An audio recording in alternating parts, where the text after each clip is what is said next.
नमस्कार. छायाज रेसिपीजमध्ये आज आपण बनवणार आहोत रव्यापासून कुरकुरीत डोसा. इनो, सोडा न वापरता खूपच कमी साहित्यात झटपट हा डोसा तुम्ही नाश्त्यासाठी बनवू शकता.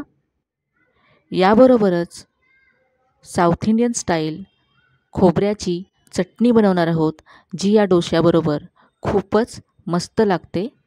तर अजिबात वेळ न घालवता बनवायला सुरुवात करूया इन्स्टंट डोसा. तर सगळ्यात आधी इथे मिक्सरच्या भांड्यामध्ये मी 1 कप रवा घेतला आहे. जाड बारीक कोणताही रवा तुम्ही ते घेऊ शकता, कारण हे आपण मिक्सरमध्ये बारीक करूनच घेणार आहोत.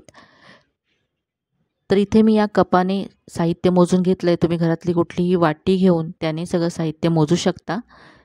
यानंतर इथे 2 चमचे गव्हाचं पीठ घालायचं आहे. तर घरी जो आपण पोहे खाण्यासाठी चमचा वापरतो त्याने 2 चमचे गव्हाचं पीठ इथे घ्यायचं आहे. यानंतर आपल्या डोश्याला रंग छान यावा यासाठी यामध्ये अर्धा चमचा साखर घालायची आहे.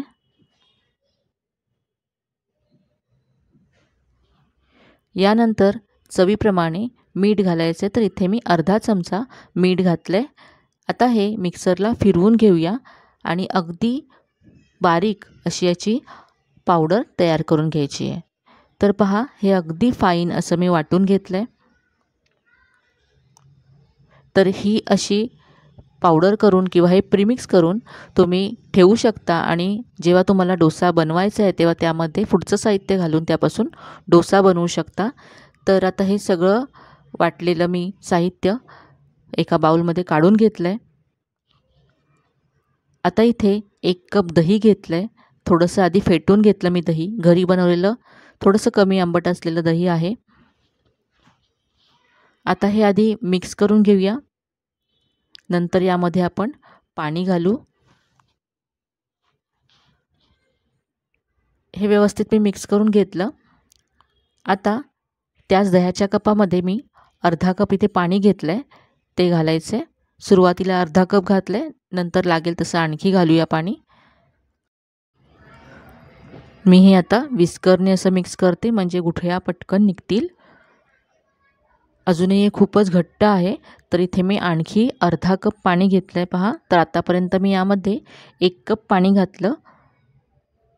तर आता हे सगळं एकजीव करून घेऊया. अगदी स्मूथ असं याचं पीठ तयार व्हायला हवं. तर असं हे मी 2-3 मिनटं असं मिक्स करून घेतलं आहे. आता हे आपण झाकून ठेवूया. 15 मिनटासाठी हे झाकून ठेवायचं आहे. तोपर्यंत आपण चटणी बनवून घेऊया. तर चटणीसाठी इथे मी 1 वाटी पहा खोबरं घेतलं आहे, ओलं किसून घेतलं आहे. यानंतर यामध्ये हिरव्या मिरच्या घालायच्या, जेवढं तुम्हाला चटणी तिखट हवी त्याप्रमाणे.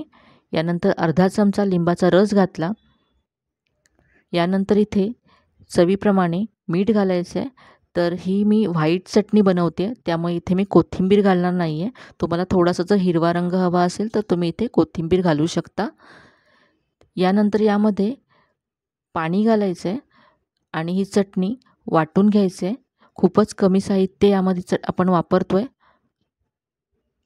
पाणी घालून मी ही चटणी वाटून घेतली. बाउलमध्ये काढून घेऊया. चटणीवर घालण्यासाठी आता फोडणी तयार करूया. तर इथे मी 1 चमचा तेल कडकडीत गरम करून घेतलं. यामध्ये पाव चमचा मोहरी घालायची आहे. मोहरी तडतडल्यानंतर थोडीशी कढीपत्त्याची पानं घातली आहेत. यानंतर अर्धा चमचा उडदाची डाळ घालायची आहे. उडदाच्या डाळीचा किंचित रंग बदलल्यानंतर इथे 1 लाल मिरची घातली मी तुकडे करून. तर ही मस्त अशी फोडणी चटणीवर घालायची आहे. तर ही साऊथ इंडियन स्टाईलची आपली खोबऱ्याची चटणी तयार आहे, जी डोस्याबरोबर खूपच छान लागते. तर कुठल्याही इडलीबरोबर, डोस्याबरोबर तुम्ही ही सर्व करू शकता. चटणी तयार आहे. आता आपण डोसे बनवूया. तर आपण पीठ झाकून ठेवलं होतं, तर इथे आता 15 मिनटं झालेत. पाहूया. तर हे पीठ आता आधीपेक्षा घट्ट झालं आहे. रव्याने पाणी ॲब्झॉर्ब केलं आहे. तर याची कन्सिस्टन्सी मी तुम्हाला दाखवते. खूपच घट्ट आहे. तर इथे आपल्याला आणखी पाणी घालावं लागेल. तर इथे मी आणखी 1 कप पाणी घेतलं, त्यातलं थोडं थोडं घालायचं आहे. अगदी 2 चमचे पाणी इथे मी घातलं. मिक्स करूया. नेहमीच्या आपली डोसा बॅटरची जी कन्सिस्टन्सी असते तीच हवी आपल्याला. तर आणखी 2 चमचे घालते. तर आता पहा हे अगदी परफेक्ट झालं आहे. अशीच आपल्याला याची कन्सिस्टन्सी हवी आहे. तर इथे मी जे पाणी घेतलं होतं, तर एकूण मी किती पाणी घातलं यामध्ये ते तुम्हाला सांगते.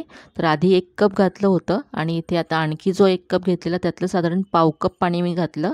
तर आतापर्यंत यामध्ये मला 1.25 कप पाणी लागलं आहे. तर पीठ हे आता तयार आहे. यामध्ये इनो, सोडा आपण काहीही घालणार नाही आहोत. तर आता याचे आपण लगेचच डोसे बनवूया.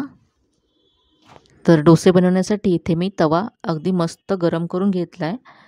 तवा छान गरम करून घ्यायचा. नंतर इथे थोडंसं असं तेल लावून घ्यायचं.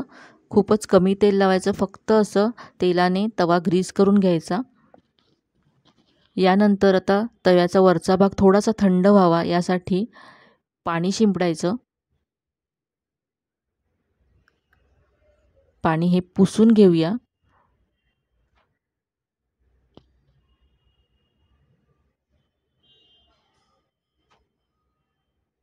आता गॅसची फ्लेम मीडियम करायची आहे आणि डोस्याचं बॅटर तव्यावर घालायचं आहे. सेंटरला 1 चमचा बॅटर घालायचं आणि हलक्या हाताने सेंटरपासून कॉर्नरला असा हा डोसा पसरवून घ्यायचा.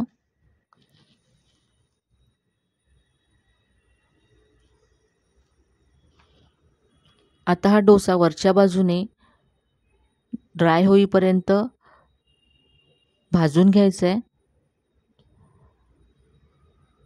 तर पहा वरून हा डोसा पूर्ण ड्राय झाला आहे.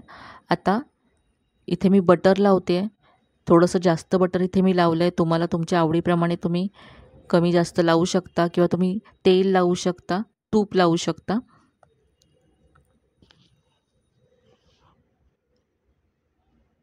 आता हा डोसा गॅसची फ्लेम मंद करून कुरकुरीत होईपर्यंत भाजून घ्यायचा आहे. तर पहा हा डोसा आता छान ब्राऊन दिसायला लागला आहे. मस्त रंग आला याला. काढून घेऊया. तर अगदी कुरकुरीत होतो हा डोसा. जाळी पण पहा किती छान आले. इनो, सोडा न घालता सुद्धा जाळीदार झाला आहे. आणि आपण अर्धा चमचा साखर घातली त्यामुळे रंगसुद्धा खूप मस्त आला आहे. तर हा डोसा तुम्ही या चटणीबरोबर सर्व करू शकता किंवा याच्या आधीच्या व्हिडिओजमध्ये मी तुम्हाला लसणाची लाल चटणी तसंच बटाट्याचा मसालासुद्धा दाखवला होता. तर तुम्ही यापासून मसाला डोसासुद्धा तयार करू शकता. तर अगदी घरी असलेल्या साहित्यामधून हा डोसा तयार होतो आणि चवीला तर खूपच मस्त लागतो. अगदी सकाळच्या घाईच्या वेळेससुद्धा तुम्ही हा नाश्त्यासाठी झटपट बनवू शकता. तुम्ही हे पीठ आधी तयार करून प्रीमिक्स बनवून ठेवू शकता आणि दही, पाणी घालून हा आयत्या वेळेला झटपट डोसा तयार करू शकता. तर आजची ही रेसिपी तुम्हाला कशी वाटली कमेंटमध्ये नक्की कळवा. रेसिपी जर आवडली असेल तर व्हिडिओला जास्तीत जास्त लाईक करा. तुमच्या मित्रमैत्रिणींसोबत शेअर करा. चॅनलवर नवीन असाल तर चॅनलला सबस्क्राईब करायला विसरू नका. तर मग पुन्हा भेटूया अशाच छान छान आणि नवीन नवीन रेसिपीसह. तोपर्यंत धन्यवाद.